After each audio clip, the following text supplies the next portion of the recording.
My good day and greetings further. On this, the 2014 Global Official of Dignitaries Awards. I thank We Care for Humanity again for the opportunity to be here and to participate as best I can. I do not believe in coincidences. I think all things are set for whatever purpose of heaven's desire. I'm not there for whatever reasons that was beyond my control. And at the same time, the possibility to be there through this means accentuates the very program of our focus for humanity. I have had the fortune or misfortune to have just about every single thing thrown at my head on this agenda this far over the last 20 or 30 years busy. And I smiled because I spoke to one of the sisters at the conference which I attended. I have been busy going around my old schools because I felt the need to touch base. And I said, you know, if you were to go surf, you will see so much written about me, but at the same time, remember this. No one that had tried in any way to make a difference for humanity went through the road without being scratched in one way or the other. Fate will decide if we stand strong, if we break, or if we run. I do not easily break. And I don't think I'll be running that far either. So I will just go with the flow on the storms. Because I insist there are more options for humanity to break away from the throes of poverty. Equally, a divided house cannot stand. We are one humanity, one root, one tree with many branches. Some of the branches of the lines that face south, some face east, some face north, some central. The view from each and the appearance of each may be different, yet it's still from one and the same tree of humanity. We are one. This world is one world. The human race is one nation. Just one, not a multiple of nations, it's one. If we are to make a difference and change the course of present history, if we are to leave a positive legacy for our children to come, if we are to be better than the all that went before, if we are to show heaven that we can be the difference, we can make the difference, then we must start, not tomorrow, but today. We can no longer say that poverty, that human rights, that human suffering is limited, to this district or this area or this nation in this time. It is not. It's right in each and everyone's backyard. Therefore, it's the responsibility of each and every one to see a change. There are 195 nations in the United Nations, 196 if Taiwan is included. There are 257 nations that forms the world and the earth's nations. Within each of the nations, there are two. The indigenous nations within the nations that were the first nations of each of the respective nations that must also be included within the category of nations. They are the people of the different chapters of society that have different needs equally within those nations that must equally be recognized and respected. All in all, If we were to look in each of the nations, therefore, we will see we have more similarities than differences. And one similarity that you will find in all is the issues of poverty, the issues of growing poverty by unemployment, jobs insecurity, and so many people, so many businesses that just not know, they really do not know day to day how long the companies will stay afloat in the climate that is now growing and growing more and more each day. So therefore, the situation demands that we take a different approach to see the change of it. It's no longer a time where we can say we will develop one country or one district in the country, because while we're developing the one, the other is falling. Several years ago, well, a decade or two ago, I shall say, I was trying to explain this to as many as I could. Some understood, some did not. Some decided to support, some decided to attack. Each their own, that's human rights. It is fine.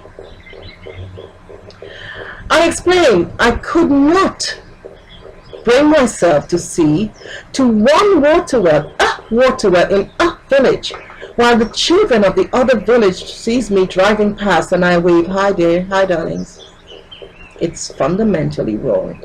I want to see a water well in all of the villages, in all of the nations where those water wells are needed within the lifetimes of the people of those villages. Therefore, Project VII Phoenix came to life. Project VII Phoenix was first meant for the 55 African nations' trans-African rural and urban development infrastructure. Africa is developing and it's going at a very good pace, and it's good. But we need to focus on the rural regions and as well the outskirts of the urban regions. The agenda was then expanded to include the 195 or 196 nations of the United Nations, and a step further, the 257 nations in totality that forms the nations of this our blessed planet and home village, Earth. For each of those nations, in order to facilitate the project, bearing in mind that not all the nations will have the same resources and tools that would be to the kingdoms of VII or would be to the indigenous nations of VII, we expanded using the very means of which I'm communicating with you, the web, the internet. We formed in 2009 our Ark of Nubia, which is our own private social network, which includes the headquarters of the Kingdoms Federation, and with purpose. I needed us to progress. I needed us to be progressive. I needed the kingdoms to become progressive, because you must walk in par with the development with the world around you, and in order that you can address the needs of the people within each of the nations and every nook and cranny the best way we could. Almost everyone has a cell phone or a laptop or iPod or iPad or whatever else it's all called, which means that they have then the opportunity, once there is internet, once they have the possibility to go onto the web, to access the headquarters at any time, anywhere around the world from all 257 countries. We have the population capacity, for example, as Facebook, but we have kept the population within the Ark very small for the purpose of the program and the projects.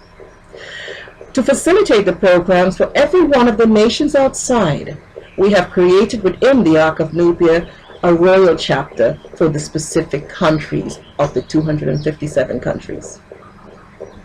We went a step further, and for each of those countries, we saw to the formulation of the royal chapters to represent every state, every district, and every major city, so each will have their own royal chapter formed by the people of that region, state, or city. I do not believe that any humanitarian effort will survive in this climate. If we have already economic woes worldwide, by depending on donations, I believe we need to get up and find the ways and find the means to create the income ourselves. I have always said that, I've always felt that, and I do not think it's going to change in this my lifetime, because I'm a very stubborn one when it comes to that one. I appreciate the donations. I appreciate the facilities that there is in the world for all the loans and corporate working, but I do not think it's the right way and the right training, the right message we are sending to our children. We are sending a message of dependency when we should be sending a message of how to be creative and to use the tools at your avail, no matter what the situation, to find a way out and to find the solutions that you can survive and move ahead.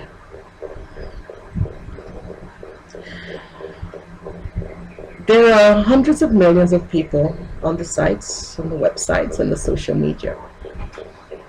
Those 257 national royal chapters that has been created in ARC has a purpose, and within each of those chapters, their respective nations and district chapters also have a purpose, and it's very important. So therefore, now we say, how are we going to fund the chapters to see to the localized support and humanitarian agenda in the area? By using the opportunities of this time, of this era, and to our avail, which I'm speaking to you through the internet. For each of the chapters, which in totality as a collective then numbers several thousands, we have created for each district and cranny an online trade, commercial, and shopping center, facilitating immediately each and all with at least 500 articles that they can start with earning to build and address the agenda in their own districts. The children and youth can participate in the collections by even contributing their designs within, whether it is for the laptop skins or for curtains or for mats or for cups or for whatever. There's so much they can do as well. The micro businesses in the area, the local businesses in the area, in all 257 nations, national and internal chapters, have then the facilities once we launch to as well promote and advertise all of their trades and what they are doing. The tourism in their area, we put their own TV systems in Ustream, the radio system, and everything needed, that bit by bit they can build and use the funds generated to support in any and every little way we can the needs of their districts, towards the eradication of poverty, but most of all towards the stimulation of their economy so they can again stand. We must show the example. I equally insisted within the program for certain things. One, we need to have the possibility for the youths in regions where they are no longer used to nature and farming, that the youths can go and learn to farm, learn to fish. That those who can write have the possibility to write and the books be published within the publishing houses within that very trade and commerce sites that has also been included. I also insisted that there must be seed banks, that the seeds from the agricultural produce that cannot be used are reserved and preserved for when times are rough. Because with the weather changes, we will have some of that. With that, not only are we building to try and support the poor in the poverty-stricken areas, or within the developed world, those who are having a very difficult time because of the economical climate at present, but we're also facilitating and preparing for those and assisting those in need by seeing to the storage of food from within the program and the farms. It's important. It's important we use the funds to facilitate whatever in their area to stimulate economic growth, to support small businesses, And within that, we insist that all of the people of services, whatever services, all those people that have retired but are still fit and still willing and ready to contribute to their area, have the opportunity to contribute and use their skills towards the achievement and the goals of eradicating poverty, stimulating the economy, and bringing together unity within their regions and areas as one people, one nation on earth. It is nice all the calls and letters I get, but we are coming to Africa and help you do this and this piece. I need you to stay at home and see first to your country and your country's need. You cannot come and help me in Africa if in your own homes you have needs, be it America, be it Asia, be it the Middle East, be it the Caribbean, wherever you are. First see to the addressing of the needs there. The funds that is coming out from these thousands and thousands of trade and commerce center, 80% is meant to stay right where it is and see to the development in your region in accordance to the people of that district, of the chapters within the ARC. 10% goes towards the national chapter for catastrophe or disasters or whatever needs that may be for that your country. The remaining 10% goes back to the Federation in order that we can expand, duplicate, and pay our staffs. That's all.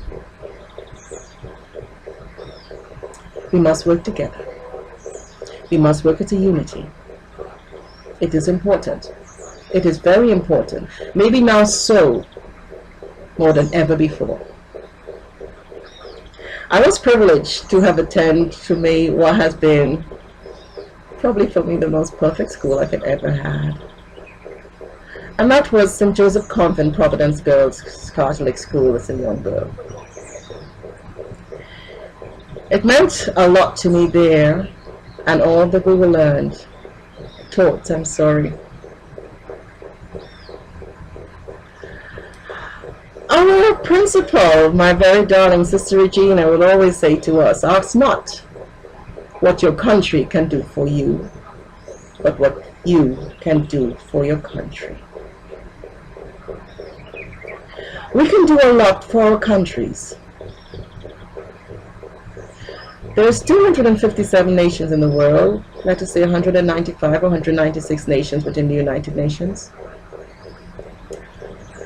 Within those, there are the indigenous nations with indigenous leaders and the indigenous governments, all coming together forming one world and world nations within. One house with many, many beautiful chambers and internal chambers within those chambers. It is our responsibility to take care of our countries, which is the chambers within those houses. And within that, we are showing the children an example of what to do in times of storm, that they stand strong within the sunlight. I've read and heard much about me on the net. I also said to the sisters on a recent visit, no one that has attempted to do anything positive for humanity have gone through without a scratch. Those who know me, they know me. Those who do not, they do not. I am no one's enemy. We need to come together. We need to respect each other. It is strange that much of what is of the covenant is no longer respected, and much of what is not is respected. That is sad. The kingdoms of Africa, the kingdoms of Asia, even many of the kingdoms in some parts of the Middle East, many of the old lines in some parts of Europe, many are no longer accepted and respected, which is sad, which is very sad. But sitting around and thinking about it is not going to change the circumstances, because even though the world may not respect and accept, Your responsibility to your people does not change, so therefore I'm calling on all of you to stand up and support the agenda and support the chapters within your region, because your first responsibility is to heaven and is to those people. I thank you, our beautiful Queen of the Queen's Council, Her Highness Maria Moore. I thank all of my family members, members of the Nubian Nations government. I thank the thrones of Pinango and Abron. I thank all that are there to support this evening, to support this project, to support this gala, and support the humanitarian needs. A special thanks to the tribal nations governor and governors in the Philippines for all of their efforts, and the 110 nations that has been so supportive that I'm doing all my best to see addressed, as well as all of the further islands and nations there that needs address on this agenda. You're all covered within the chapters. We are busy, we are expanding. I thank all in the United States and all outside that have been working so hard with us to get us to this point, that we have been honored with this.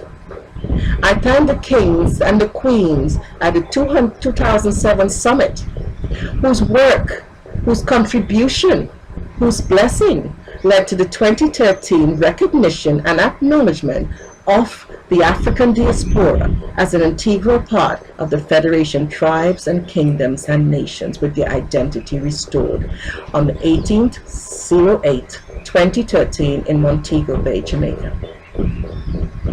I thank all of the courts within the CARICOM. Though you were not able to be present here, and you all in Africa, you shall all be present, God willing and with God's grace, at the further planning of the agenda for the awards part 2. Maria, I thank you so much for the awards. It is an honor, it is a privilege, and it is a pleasure. I look forward to the years ahead and all of those plans on your agenda, because I know you can do much, and we shall do much. A special thanks to all of our members and Arcadian family in the Ark of Nubia, and all in the social media, on my Facebook, on the walls, who would wish to be here but cannot. I hope by this means to show my appreciation and say thank you for the consideration and the honor as Noble Woman of the Year 2013 and Historical Achievement Award. I am very happy. Nikwate, King Kubaha, and everyone there, all of the queens, all of the councils, all of my delightful, beautiful friends, I say thank you so very much. And a special thanks to all my birth island of Trinidad and Tobago, in our birth region or family regions of Nubia, Sheba, North Sudan, Aswan, all of the lines in Bumbo, Uganda, all of the lines within Accra and further, all of the kingdoms and tribes and family lines throughout all of Africa. I say thank you. All of Pinang Bonabron, Nana Adu Bibi, I will see you all shortly, and we will see that this agenda is taken forward in the best way we can, not only as the kings and queens of these respective kingdoms and thrones, but first and foremost as fellow humans of the human nations and the human race, on the agenda for the total eradication of poverty from the vocabulary, that the legacy that we pass on to our children is one of faith, one of trust, and one of a positive start ahead, and not a consistent handing down of a legacy of the issues that we as the parents of today leave behind for the children of tomorrow. Thank you so much. One in heaven's light.